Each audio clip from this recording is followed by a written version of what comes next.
भजन संहिता 91 Psalms 51।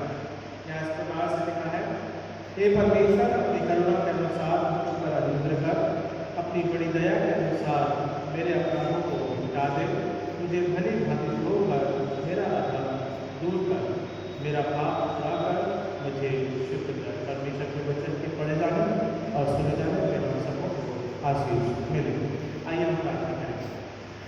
धन्यवाद देते पिता, आज के समय के लिए, आराधना के लिए, महिमा के लिए, स्तुति के लिए पिता। तू राजाओं का राजा, प्रभु का प्रभु पिता, अनुग्रह के द्वारा हमारी प्रार्थना को सुनने वाला परमेश्वर है। तेरे द्वारा जीवन है पिता, तो हम धन्यवाद के साथ में प्रकट करते हैं। और पिता, आपका वचन कहता है, परमेश्वर अपनी करुणा के अनुसार मुझ पर अनुग्रह कर। आप पिता, आपकी दया और आपका अनुग्रह हमारे जीवन के ऊपर बना के रख। इस समय के दौरान पिता परमेश्वर, आराधना में पिता परमेश्वर, जितने भी लोग आ रहे हैं पिता, आ चुके हैं या आने को नहीं है पिता परमेश्वर, हम हर एक के लिए प्रार्थना करते हैं कि आपकी दया बनी रहने पाए। ईश्वर के पिता है, अनुग्रह के द्वारा हमें स्मरण करता है और आपकी प्रतिज्ञा में लेके चलता है। आप पिता, तेरा सामर्थ्य हमारे जीवन में बना रहता है, तो हम धन्यवाद देते हैं। और आज के समय के दौरान पिता परमेश्वर, जहाँ मौसम विपरीत है पिता, पर पिता आप अपनी करुणा के माध्यम के द्वारा एक बरसाने वाले परमेश्वर है, तो इस बात के लिए धन्यवाद देते हैं। प्रार्थना करते पिता परमेश्वर, मेरे जीवन का आप संभालें, अपनी दया और अपनी प्रतिज्ञा करें। प्रार्थना प्यारे बेटे प्रभु यीशु मसीह के नाम से मांगते हैं, इसका कबूल कीजिए प्रार्थना। आमीन।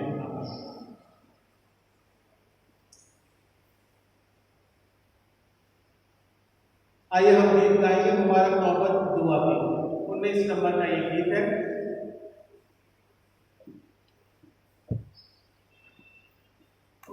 नंबर का ये गीत है, मुबारक मोहब्बत दुआ की। 19 नंबर का ये गीत है, मुबारक मोहब्बत दुआ की। मुबारक मोहब्बत दुआ की, जब छोड़ के फिक्र दुनिया की, मैं अपने बाप के पाप हुजूर सबूत से मांगू जो जरूर, दुआ से दुख और गम की आन तसल्ली पाती मेरी जान। आज़माइश से मैं भागता हूँ, जब दुआ करके जागता हूँ। मुबारक नौबत दुआ की, जब अपने बाप के वादे भी मैं याद कर मानता उसका प्यार और बरकतों उम्मीदवार। तू मेरे मुँह का तारीफ हो, ये सुन मैं ढूंढता सीखो, उसकी फिक्र सरासर दुआ में डालता उसी पर। मुबारक नौबत दुआ की, उससे तस्कीनो ताज़गी मैं पाऊं, जब तक बीच आसमान मैं देखूं अपनी मकान।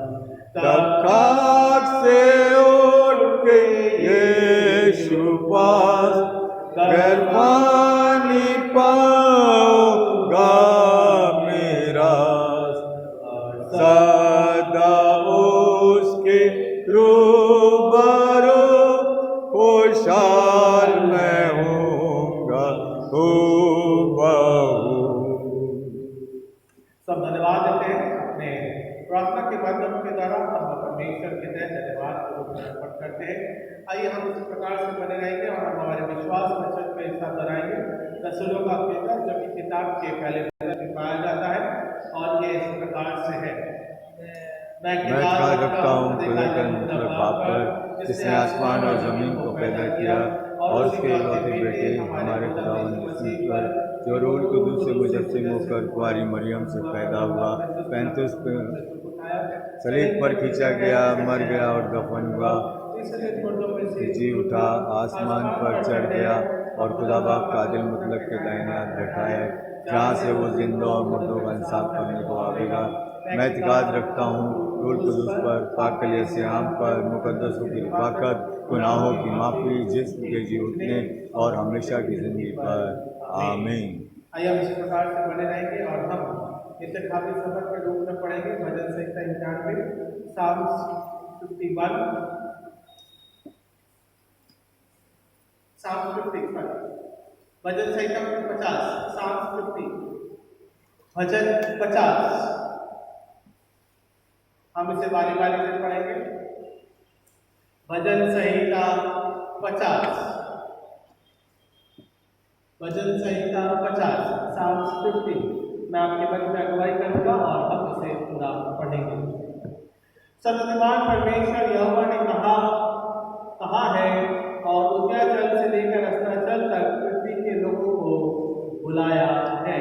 सियोन से जो परम सुंदर है, परमेश्वर ने अपना तेज दिखाया है। हमारा परमेश्वर आएगा और चुपचाप ना रहेगा। आग उसके आगे आगे भस्म करती जाएगी और उसके चारों ओर बड़ी आंधी चलेगी। वो अपनी प्रजा का न्याय करने के लिए ऊपर के आकाश को और पृथ्वी को भी पुकारेगा। मेरे भक्तों को मेरे पास इकट्ठा करो, जिन्होंने बलिदान चढ़ाकर मुझसे वाचा बांधी है। स्वर्ग उसके धर्मी होने का प्रचार करेगा, क्योंकि परमेश्वर तो आप ही न्यायी है।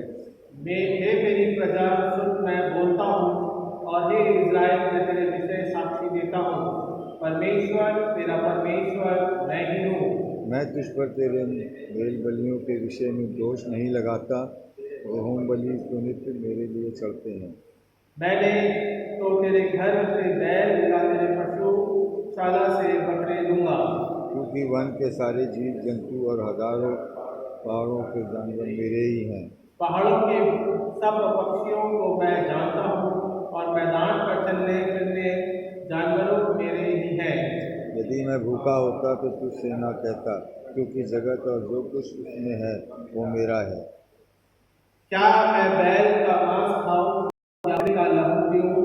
परमेश्वर को धन्यवाद ही का बलिदान चढ़ा और परम के लिए अपनी मन्नतें पूरी कर। और संकट के दिन मुझे पुकार, तुझे छुड़ाऊंगा और तू मेरी महिमा करने पाएगा।